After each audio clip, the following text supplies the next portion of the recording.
द्वार का ही एक नाम है गंगा द्वार, उसका नाम एक नाम है गंगा द्वार। एक संत कहते थे कि हरिद्वार के विषय में बड़ा झगड़ा है। बोले क्या झगड़ा है? बोले शंकर जी के भक्त कहते हैं इसका नाम है हरद्वार। हर माने भगवान शंकर, हर हर महादेव। तो बोले इसका नाम क्या है? बोले हरद्वार। क्यों? बोले हर का द्वार है। यहीं से केदारनाथ धाम जाते हैं, भगवान शंकर का द्वार है हरद्वार। तो भगवान विष्णु के भक्तों ने कहा नहीं नहीं, इसका नाम तो हरिद्वार है। क्यों? बोले यहां से भगवान हरि के यहां जाया जाता है। बोले कहां? बोले बद्रीनाथ धाम। तो कहे नहीं हरद्वार। उसने कहा नहीं हरिद्वार। तो वेद व्यास जी ने कहा झगड़ा मिटा दो, न हरद्वार न हरिद्वार। बोले क्या? बोले गंगा द्वार, इसका नाम गंगा द्वार। गंगा द्वार समीपे तू तटमानंद नामकम। बोल गंगा द्वार में किसी को समस्या नहीं है। बोले क्यों? बोले गंगा का संबंध दोनों से है, हरि से भी है हर से भी है। गंगा हरि के चरणों से निकलती है और भगवान हर के सिर पे विराजमान रहती है। गंगा का संबंध दोनों से, हरि से भी है और हर से भी। लेकिन महिमा तो भगवान श्री हरि के चरणों की अद्भुत है। एक महात्मा कहते थे भाई तीन देवता हैं, ब्रह्मा विष्णु महेश, कोई छोटा नहीं कोई बड़ा नहीं। लेकिन अगर कोई कही ही दे कि भाई इन तीनों में अधिक महत्व किसका माने, तो कहते हैं एक ही कथा गंगा अवतरण की कथा से चिंतन कर लो। क्या चिंतन करो? बोले एक ने चरण धोया और एक ने उस धोए हुए चरण को सिर पर धारण किया और तीसरे ने अपना चरण धुलाया। अब यही तय कर लो कौन श्रेष्ठ है। एक ने चरण धोया, किसने? बोले ब्रह्मा ने। और धोने के बाद उस चरण को दूसरे ने अपने सिर पर रख लिया, कृतकृत्य हो गया। वो कौन? बोले भगवान शिव। और धुला किसका गया? बोले भगवान नारायण। भगवान नारायण ही परम तत्व है, परम श्रेष्ठ है, तय हो गया। तो महाराज कहते हैं गंगा द्वार समीपे तू तटमानंद नामकम। हरिद्वार में चल करके कथा होगी और सब आ गए और हरिद्वार में गंगा के तट पर कथा की तैयारी हुई और ऋषि मुनि महात्मा लोग कथा सुनने के लिए आ गए। कौन कौन आए कथा सुनने के लिए? बोले गंगा तटम समाजग्मुः कथा पानाय सत्वराः। गंगा के तट पर कथा सुनने के लिए बड़े बड़े ऋषि मुनि लोग आ गए। कौन कौन आए? बोले देखो नाम तो बाद में लिया, उनकी विशेषता पहले बताई। कथा सुनने कौन कौन आए? बोले अब सबका नाम बताना जरूरी नहीं है, एक बात कह दो सब पता चल जाएगा। बोले क्या? बोले कथा सुनने वही आता है जो कथा का प्रेमी होता है, बस। कथा सुनने वाले का नाम जानने की जरूरत नहीं, इतना जानो कि अगर वो सुनने आया है तो कथा प्रेमी है। इसीलिए नाम बाद में लिया। पहले कहते हैं कि श्री भागवत पीयूष पानाय रसलम पटाह। कथा सुनने कौन आए? बोले श्री भागवत पीयूष पानाय। श्रीमद् भागवत रूपी पीयूष माने अमृत। इस अमृत को पीने के लिए जो रस लंपट थे, जो लालची थे, जो लोभी थे, जिनको भगवान की कथा से लोभ था, ऐसे प्रेमी भक्त दौड़ करके आ गया। श्री भागवत पीयूष पानाय रस लंपटाह। और कैसे आए? बोले धावंतोप्याययुः सर्वे। दौड़ते हुए आ गए महाराज। उधर से लोग आ रहे हैं, इधर से आ रहे हैं, चारों तरफ से भीड़ आ रही है, लोग दौड़ रहे हैं, जल्दी चलो। बोले क्यों? बोले कहीं कथा छूट न जाए, कहीं कथा छूट न जाए। आज के जैसे श्रोता नहीं कि घर में बैठे रहते। बोले क्या जाने की जरूरत, माइक तो लगा है यहीं सुन लेंगे, वहां जाने क्या जरूरत। और जो कुछ आना चाहते वो भी सोचते हैं अभी तो हारमोनिया बज रही है, अभी तो कीर्तन उर्तन होगा, फिर तब व्यास जी आएंगे, मंगलाचरण करेंगे, तब तक पहुंचेंगे। उनको कोई त्वरा नहीं। लेकिन कथा सुनने वाले प्रेमी को तो त्वरा होनी चाहिए। कैसी त्वरा? बोले कथा का समय 2 बजे है तो 1:45 बजे ही पहुंच जाए और आकर के उसको जहां अच्छा लगे उचित स्थान अपना तय करके चुपचाप बैठ जाए और स्मरण करे, प्रतीक्षा करे। और जब तक प्रतीक्षा करते हुए मन में सोचे अब आएंगे तो अब भगवान की कथा सुनने को मिलेगी, ये भावना होना। दौड़ते हुए आ रहे हैं लोग महाराज, ये लिखा है यहां पर, धावंतो प्यायु सर्वे। और ये दौड़ने वाले कौन थे? कहते प्रथमम ये च वैष्णवाः, जो वैष्णव थे। ये वैष्णव का लक्षण है, मान लो थोड़ी देर के लिए। वैष्णव का लक्षण क्या है? गले में तुलसी पहन लिए तो वैष्णव, केवल तिलक लगाए तो वैष्णव नहीं। जिसको कथा से इतना प्रेम हो कि भगवान की कथा सुनने के लिए दौड़ पड़े, वही वैष्णव। ये वैष्णव का एक लक्षण हो गया। प्रथमम ये च वैष्णवाः, और प्रथमम का मतलब ये प्रथम वैष्णव है, श्रेष्ठ वैष्णव है, ये दूसरा अर्थ हो गया। प्रथमम ये च वैष्णवाः, प्रथमम माने प्रथम स्थानीयाः वैष्णवाः। वैष्णवों के कई स्थान हो, कई कोटियां हो, ये वैष्णव इनसे श्रेष्ठ, ये इनसे श्रेष्ठ, ये इनसे श्रेष्ठ, ये तो वैष्णव में भी सर्वश्रेष्ठ वैष्णव प्रथम कोटि का कौन है? बोले जो भगवान की कथा के लिए दौड़ता हुआ चला, जिसको भगवान की कथा अत्यंत प्रिय। सब वैष्णव दौड़ते हुए आगे महाराज। प्रथमम ये च वैष्णवाः, और ये वैष्णव लोग कौन थे? बोले देखो जितने ऋषि मुनि महात्मा थे सब वैष्णव थे। नाम लिया, अब सबकी व्याख्या हम नहीं करेंगे, आप समझ जाओगे, हम केवल श्लोक पढ़ेंगे। कौन कौन आए? हो गए भृगुर वसिष्ठः च्यवनश्च गौतमो मेधातिथिर्देवल देवरातौ रामस्तथा गाधिसुतश्च साकलो मृकण्डपुत्राजित पिप्पलादाः योगेश्वरौ व्यासपराशरौ च छायासुको जाजलिजन्नुमुख्याः सर्वेप्यमी मुनिगणाः सह पुत्र शिष्याः। ये सब आ गए। भृगु आए, वशिष्ठ आए, च्यवन आए, गौतम आए, मेधातिथि आए, देवलरात आए, देवल आए, देवरात आए, परशुराम जी आए, व्यास जी आए, सुखदेव जी आए महाराज। सुखदेव जी भी कथा सुनने आए। क्या मतलब हुआ? इसका मतलब हुआ केवल कथा सुनाया नहीं जाता, कथा सुना भी जाता। सुखदेव जैसे वक्ता भी सुनने जाते हैं, सुनाने वाले को भी सुनना चाहिए। ये कथा सबके लिए, केवल ये नहीं है कि जो सुनाने वाला हो सोचता हम तो सबको सुनाते ही, हम क्या सुने। हाँ, सुखदेव जी भी सुने। भगवान शंकर कथा सुनाते हैं और स्वयं सुनने जाते हैं। शंभु गए कुंभज ऋषि पाही, कथा ही सुनने तो गए महाराज। सुखदेव जी आ गए कथा सुनने के लिए। छाया सुको जाजलि जन्म मुख्या सर्वेप्यमी मुनिगणाः सह पुत्र शिष्याः। अपने पुत्र को, अपने शिष्य को, अपनी पत्नी को, सबको लेकर के आए। सर्व स्वस्त्री भिरायुत स्वस्त्री भिरायुत रति प्रणयेन युक्ताः। अपनी पत्नी पुत्र परिवार के सहित आए कथा सुनने के लिए। स्वस्त्री भिरा ययु, अपनी स्त्री के सहित परिवार के सहित आए, प्रेम पूर्वक आए, प्रणय नहीं युक्ता, जबरदस्ती नहीं आए, कहते प्रणय, प्रेम के द्वारा। कथा जबरदस्ती न सुनी जाती है न सुनाई जाती है, भी जान लेगा। जबरदस्ती बैठ के सुनोगे कुछ हृदय में नहीं उतरेगा, और कोई तुमको जबरदस्ती बैठा कि सुनावे तब भी नहीं उतरेगा जब तक प्रेम नहीं होगा। इसलिए कथा तो प्रेम से सुनी जाती है। प्रणय से, प्रेम से युक्त होकर के सब लोग आए। और इतने ही लोग नहीं आए महाराज, कितने आ रहे हैं। वेदांतानि च शास्त्राणि, वेदांत कथा सुनने आए महाराज।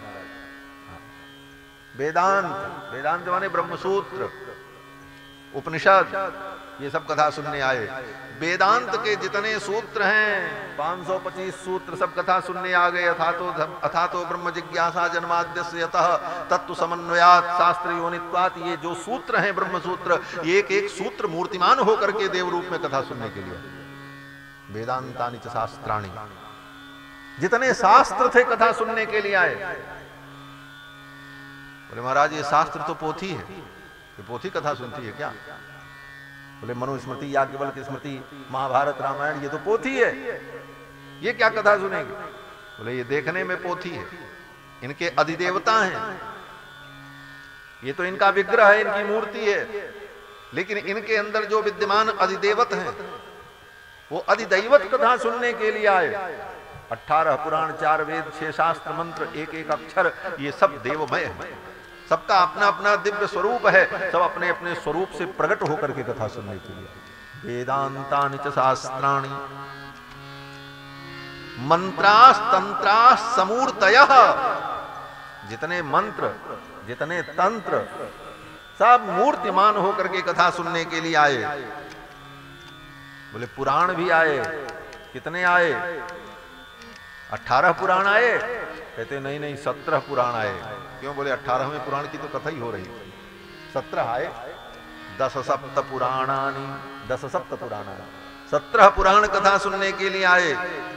6 शास्त्राणि, 6 शास्त्र कथा सुनने के लिए आए।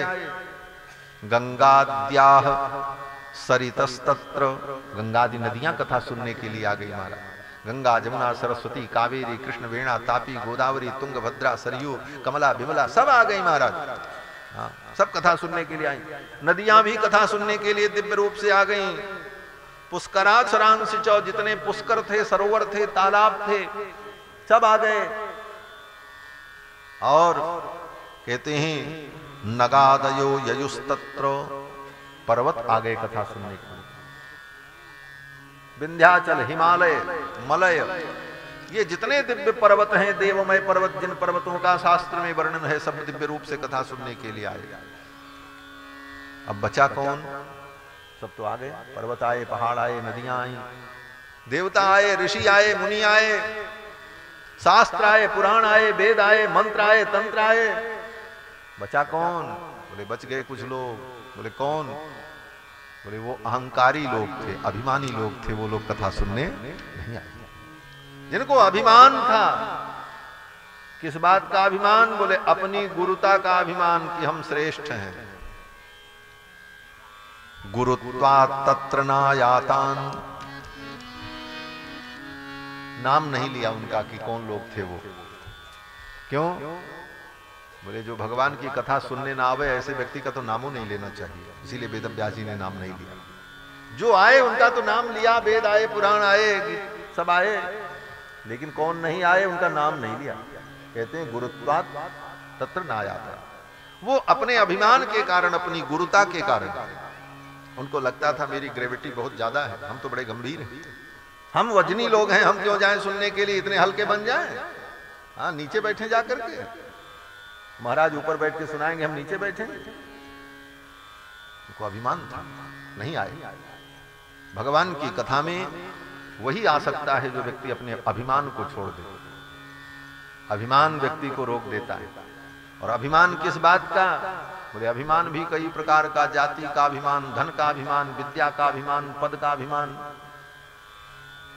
ये सारे अभिमान ही भगवान के चरणों में पहुंचने में बाधक बनते हैं। ये अभिमान छूट जाए। और सच पूछो तो कथा इसीलिए है, कथा हमारे अभिमान को छुड़ाने के लिए, यहां आकर के हमारा अभिमान छूट जाए। कथा मंडप में आकर के हम केवल यही अनुभव करें कि हम भगवान के दास हैं। हम न डीएम हैं, न कलेक्टर हैं, न हम डॉक्टर हैं, न कंडक्टर हैं, न मास्टर हैं, न हम जमींदार हैं, न हम राजा हैं, न हम मंत्री हैं, हम कुछ नहीं है। हम एकमात्र भगवान के अकिंचन भक्त हैं। ये भाव हो जाए, सारा अभिमान छूट जाए। अपनी उपाधि वहीं छोड़ करके आना चाहिए, तब कथा में व्यक्ति पहुंच पाता है। उपाधि अगर लेकर के आया तो उपाधि उसको कथा सुनने नहीं देगी, उपाधि ही उसके लिए व्याधि बन जाएगी, और वो व्याधि तुम्हें कृष्ण की समाधि से दूर कर देगी। उस प्रेम की समाधि में, उस भक्ति की समाधि में तुम नहीं पहुंच पाओगे, क्योंकि उपाधि तुमको व्याधि पैदा कर देगी, व्यग्र कर देगी। महाराज जिनके अंदर अभिमान था वो नहीं आए, उनके अभिमान को चूर किया किसने? बोले भृगु जी महाराज ने। भृगु संबोध्य चानयत, क्योंकि भृगु जी ही सबका नेतृत्व कर रहे थे। इन सब कथा श्रोताओं को लेकर के आने वालों में सबसे पहले नाम किसका लिया था? भृगु जी का। भृगुर्वसिष्ठश्च वनश्च गौतमो मेधातिथिर देवल देवरातो, सबसे पहले भृगु का नाम लिया था। तो श्री भृगु जी महाराज ने उन लोगों को समझाया। यही महापुरुष की विशेषता है। भृगु जी कितने महान हैं। अरे भाई, कोई कथा ना सुने भाड़ में जाए, हमारा क्या बिगड़ेगा, हम तो जा ही रहे हैं सुनने के लिए। लेकिन महान पुरुष वो हैं जो ऐसे अज्ञानियों पर भी कृपा करके उनको सन्मार्ग में लगा देते हैं, भगवान के चरणों में लगा देते हैं। यही संत की विशेषता है। नहीं तो क्या गर्ज पड़ी महाराज, संतों को क्या गर्ज पड़ी। लोग कहते हैं महाराज इन महात्मा लोगों को ये दुनिया में घूमने के, कथा प्रवचन करने की और ये सारी व्यवस्था दुनिया का ये नाटक करने की क्या जरूरत है। इनको अपना आत्म कल्याण करना तो जंगल में जाके भजन करे ना, साधु को इन सब चीजों की जरूरत क्या। बोले बात सत्य है, महात्मा अपना कल्याण करना चाहे तो अपने कल्याण के लिए उनको कुछ करने की जरूरत नहीं, वो तो अपना कहीं भी भजन करें, 2 रोटी मिल जाएगी। लेकिन केवल अपना ही कल्याण व्यक्ति कर लिया और संसार को भूल गया, संसार के लोग दुखी हैं, तो उसका संत बनना बेकार है। संत का मतलब है जो सबका उद्धार करे, कृपा करके सबको भगवान से जोड़े, ठाकुर के चरणों में लगावे। यही संत के जीवन का उद्देश्य है। भृगु जी चाहते तो स्वयं तो कथा सुनते, लेकिन सोचा कि ये अभागे ये भी कथा सुन ले, इनको अगर समझाएंगे नहीं तो इनका पतन हो जाएगा, इस रस से ये वंचित हो जाएंगे। और भृगु जी ने उनको समझाया। भृगु संबोध्य चानयत, भृगु जी ने क्या समझाया। भृगु जी ने कहा चलो चल करके कथा सुन लो, ये तुम्हारा अभिमान तुम्हारे पतन का हेतु बने, इससे अच्छा चल करके कथा सुन लो। इस अभिमान को छोड़ दो, तुम्हारे इस अभिमान का कोई मूल्य नहीं है। उन्होंने समझाया तो फिर लोगों को समझ में आ गया और वे लोग भी कथा सुनने आ गए। आए, कथा प्रारंभ हुई। कथा प्रारंभ हुई तो सनकादिकों ने सबसे पहले कथा की महिमा सुनाई। क्या कथा की महिमा सुनाई। सनकादिकों ने कहा तुलसी पोषणम चैव धेनूनाम सेवनम समम अंतकाले तु ये नैव श्रूयते सुखशास्त्रवाक् प्रीत्या तस्यैव वैकुंठम गोविंदो विप्रयच्छति। बड़ी अद्भुत बात और ये प्रासंगिक है आज की इस कथा में। क्यों कहते हैं तुलसी पोषणम चैव धेनूनाम सेवनम समम। तुलसी की सेवा करना, तुलसी का बगीचा लगा करके तुलसी का रोपण करना, तुलसी में जल देना, उसकी साज संभार करना और फिर तुलसी की पूजा करना, फिर उस तुलसी दल को उतार कर आदर पूर्वक भगवान के चरणों में समर्पित करना, ये तुलसी की सेवा श्रीमद् भागवत की कथा सुनने के बराबर फल देने वाली एक बात। इसीलिए परंपरा है घर घर में तुलसी का, आंगन में लोग तुलसी का वृक्ष लगाकर तुलसी की सेवा करते। और धेनूनाम सेवनम समम, और गाय की सेवा, गौ की सेवा श्री भागवत महापुराण की कथा सुनने के समान ही फलदायी नहीं। गौ की सेवा जरूर करनी चाहिए। गौ की सेवा का बड़ा महत्व है। गौ के शरीर में 33 कोटि देवता निवास करते हैं।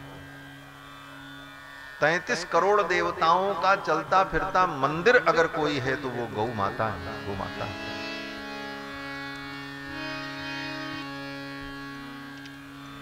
तैंतीस करोड़ देवता का आप मंदिर नहीं बना सकते, और बना भी लो तो 33 करोड़ देवताओं की पूजा नहीं कर सकते। क्यों बोले, एक एक देवता की पूजा अगर एक एक मिनट करो तो जीवन में 33 करोड़ मिनट नहीं होता, जोड़ लेना। पूरे जीवन में 100 वर्ष होता औसत आयु, और 100 वर्ष में, एक वर्ष में 365 दिन, और एक दिन में 24 घंटे, और 24 घंटे में कितने मिनट होते हैं सब हिसाब लगा लेना। 33 करोड़ से कम ही होता है, ज्यादा नहीं होता। पूरे जीवन एक एक मिनट भी अगर एक एक देवता की सेवा करो तब भी तुम्हारे जीवन में 33 करोड़ देवताओं की सेवा संपन्न नहीं होगी। लेकिन भगवान ने ऐसा मंदिर बनाया, गौ माता, चलता फिरता भगवान का मंदिर। गौ की सेवा संपूर्ण सृष्टि की सेवा है। 33 कोटि देवता गौ के शरीर में विराजमान रहते हैं। कहते हैं भागवत कथा की कितनी महिमा है, तो सनकादिक कहते हैं कि जीवन भर व्यक्ति ने पाप किया हुआ, जीवन भर उसने बुरे कर्म किए हों, लेकिन अपने जीवन के अंतिम काल में मरने के पहले अंत काले तु येनैव श्रूयते सुख शास्त्रवात्, जीवन के अंतिम काल में भी अगर उसने सुख शास्त्र माने भागवत को सुन लिया तो इसका फल क्या होगा? बोले प्रीत्या तस्यैव वैकुंठम गोविंदो भी प्रयच्छति, उतने मात्र से भगवान प्रसन्न होकर के उसको अपना वैकुंठ दे देते। भले जीवन भर उसने कोई भक्ति न की हो, कोई साधना न की हो, लेकिन वृद्धावस्था में भी आकर के उसने सुख शास्त्र को सुन लिया तो भगवान इतने से ही प्रसन्न हो जाते हैं। सनकादिक कहते हैं कि प्रीत्या तस्यैव वैकुंठम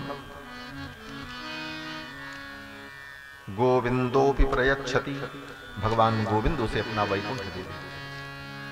इसलिए जीवन में मृत्यु के पहले भागवत कथा अवश्य सुन लेनी चाहिए। हमारे जीवन में और कुछ हो न हो, लेकिन एक बार भागवत की कथा को तो विधिपूर्वक जरूर श्रवण करना चाहिए। श्री सनकादिक कहते हैं कि जिसने भागवत कथा नहीं सुनी, ये तो सुनने वाले की महिमा हो गई। क्या महिमा? बोले अगर सुन लिया तो भगवान उसको अपना वैकुंठ दे देंगे, और जो नहीं सुना वो कहते हैं आजन्म मात्रमपि येन सठेन किंचित चित्तम विधाय सुख शास्त्र कथा न पीता। जिस व्यक्ति ने अपने इस जीवन को पा करके सुख शास्त्र कथा न पीता, इस सुख शास्त्र को भागवत को जिसने पिया नहीं, इसको सुना नहीं, वो व्यक्ति क्या है? कहते चांडाल वच्च, वो चांडाल। इतने से संतोष नहीं हुआ सनकादिकों को, कहते खरवत, वो गधा है। इतने से भी संतोष नहीं हुआ, कहते हैं वो तो मिथ्या स्वजन्म जननी जनि दुख भाजा, उसका व्यर्थ व्यर्थ है। उसने व्यर्थ में पैदा होकर के अपनी मां की जवानी को नष्ट किया, उसका पैदा होना बेकार हो गया। उसने पैदा होकर के क्या किया? बोले अपने मां के सौंदर्य को, अपने मां की जवानी को केवल नष्ट किया, और उसने कुछ नहीं किया। वो प्राणी व्यर्थ है।